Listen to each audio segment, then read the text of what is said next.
Hello and welcome to a Game Maker tutorial. Today we are going to take a look at backgrounds, at sounds and at fonts and how that can help us make our game. First, let's take a look at backgrounds. I have prepared two backgrounds here. Let's take a look at the first one. This is just a sky background, nothing major, but as you can see it's pretty similar to a sprite. The sprite and the background are at this point not the same, but in the future they will likely be merged into one resource type.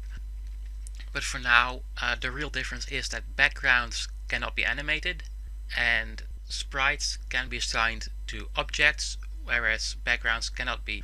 They can be drawn without objects, which is awesome. And backgrounds can be used as tile sets.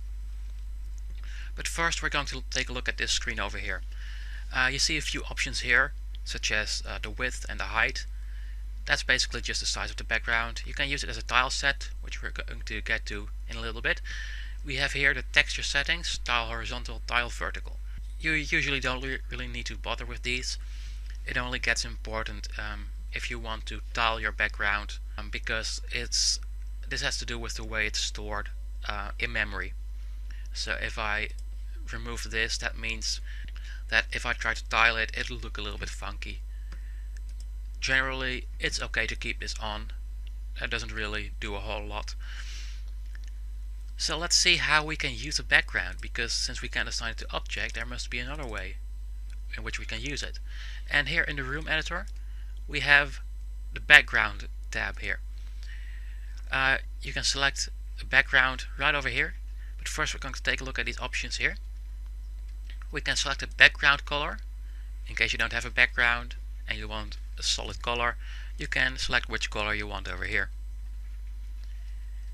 You can select which backgrounds are visible when the room starts, because you can have 7 of them. You can make it a foreground image, meaning it appears in front of objects, which can be useful if it's partially transparent. So let's select our background test as a background. Let's turn this off. So now we can see we have a sky background with our red dot in the middle. Now we can tile this thing horizontally, we can tile it vertically, meaning that if it was to be offset in one way or another, it would be tiled, so there would no empty stuff would remain. I can also set it to start at a certain location. If I now click tile horizontally, you can see that the way it's drawn changes, but the actual graphics don't change. It may be a little bit hard to see here, but this small strip actually comes from the right here.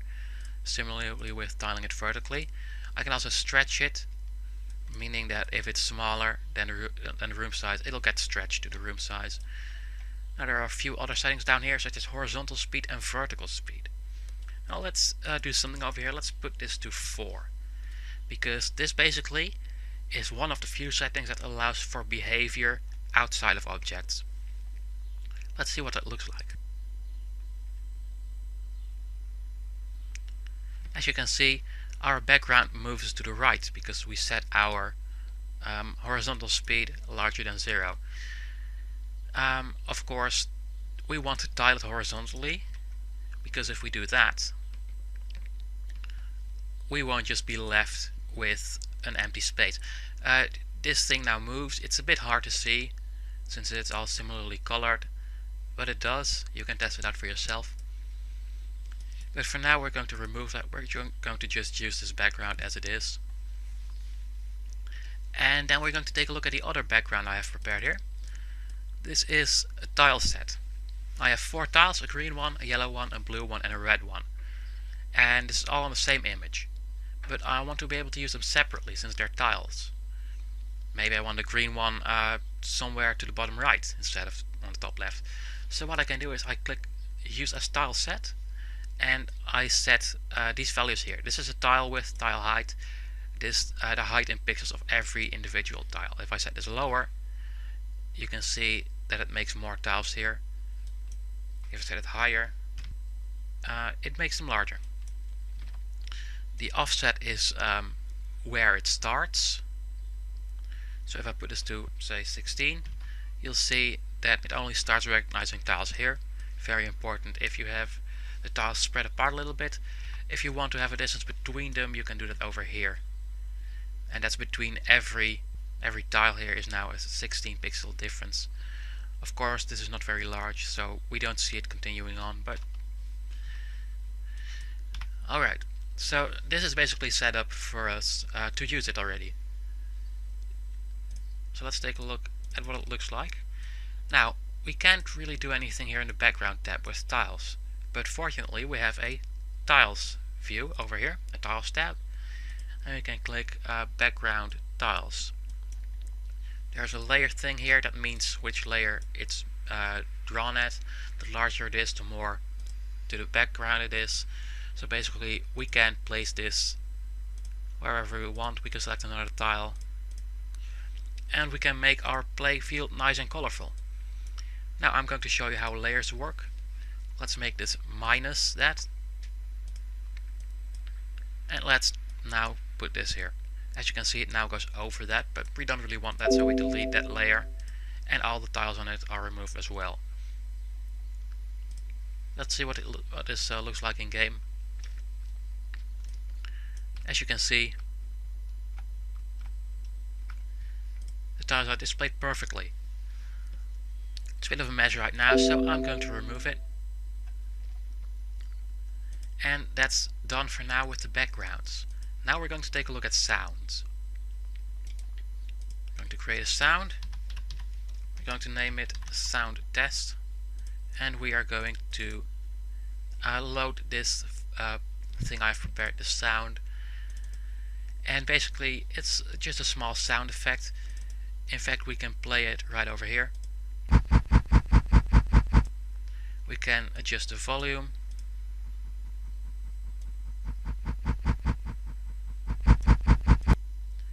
We can even edit the sound if we have a program associated with it, which I don't at the moment. These other options over here you don't really need to worry about usually. They're just more advanced options. If you don't know what these do, just leave them like this. So now we're going to play that sound. Usually we would put the sound just say over here. We would play it just normally. But now we have a problem. I'll show you what it is.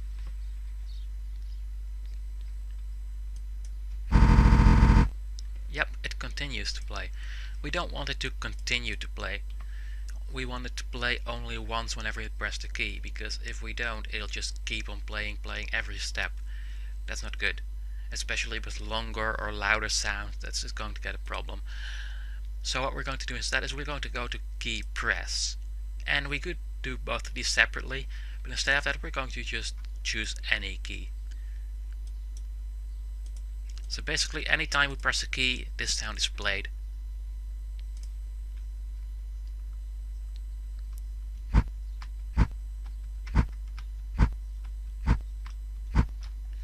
That works as intended. So that's quite alright. That's how sounds work. Pretty easy. You can also choose to loop them.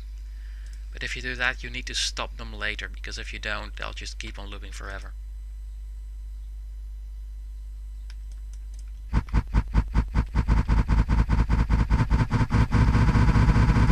And it gets quite messy if you play a few. So we can stop every sound test that is playing. Of course, if we do that in the any key, it won't really do anything because it'll stop immediately. But we'll leave this right now. And then we're going to move on to fonts, which is the last thing we're going to tackle this episode. Fonts are used for drawing text because you don't want to use images for text. That's rather a waste of space. That's why fonts were invented in the first place, and that's why they are in GameMaker. So what we're going to do first, we're going to make a font. We're going to call it font test. And we're going to select a nice font here. Let's select Courier New. Let's make it bold. Let's make it a little bit bigger. That's nice, isn't it? There's not really much here other than that, you need to worry about, you can select anti-aliasing settings if you want it to be more pixelated or more smooth. There's this high quality option, which doesn't really make that much of a difference. And here we have our preview. One other thing to watch out for is this here. This is which symbols can be drawn. So basically this is to conserve space, I believe. And right now ASCII index 32 to 127 can be drawn. That's all these symbols. This means if you want to draw some special symbol that's available in ASCII normally, you have to do, well, let's say just ASCII in general. That's 32 to 255. That's a lot more symbols, as you can see. We can select normal and we have only this again. But we can also draw these symbols if we need them. But right now we don't, so we're just going to click normal. And here we are. We can select OK, and now we have a font. But how are we going to use it? Well, there is a draw event. This triggers when an object is drawn, and in the draw event you can also draw your own stuff. Something to be aware of: normally an object draws its sprite automatically. But if you have a draw object situated in the object, that's stopped. You need to do it yourself. But luckily we have a draw self option here. We can simply place it in here and they'll do the same thing as it did before. So now we're going to draw text. Let's try hello world, and it'll draw at 0, 0. But we haven't assigned a font to it yet. We can do that over here.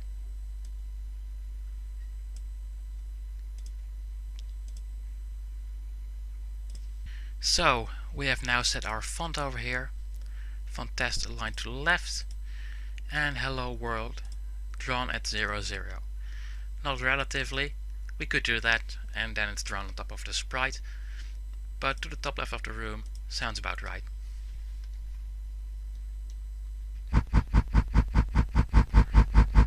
Oops, I forgot to fix the sound.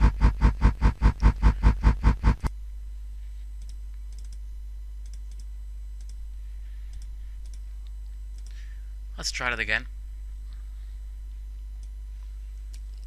As you can see to the top left here, it says hello world just like we typed in.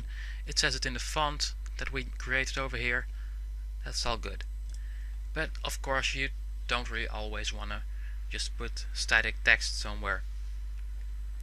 In case you want to do something more, we can go to the control tab over here and we have a draw variable option. Well, we haven't really tackled variables yet, but there is a variable in the game that we can just use. It's called score. There are more, but this one is very interesting because it's very easy to change this variable, because you can also click on the score tab here and you can change things.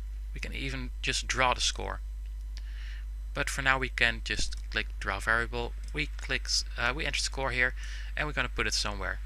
Let's put it to the side of the room.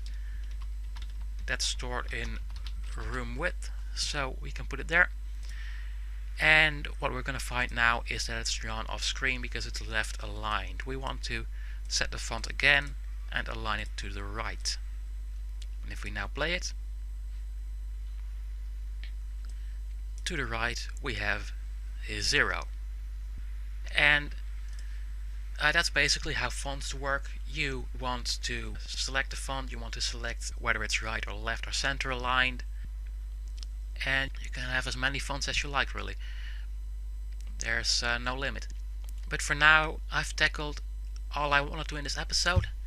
Next time we're going to take a look at variables and macros, and so we will also learn to use the score variable, and basically that is when game making really begins. When you get into variables, that is when you really learn how to make a game. It's what makes most of the behavior possible, really. So I hope to see you then. Goodbye.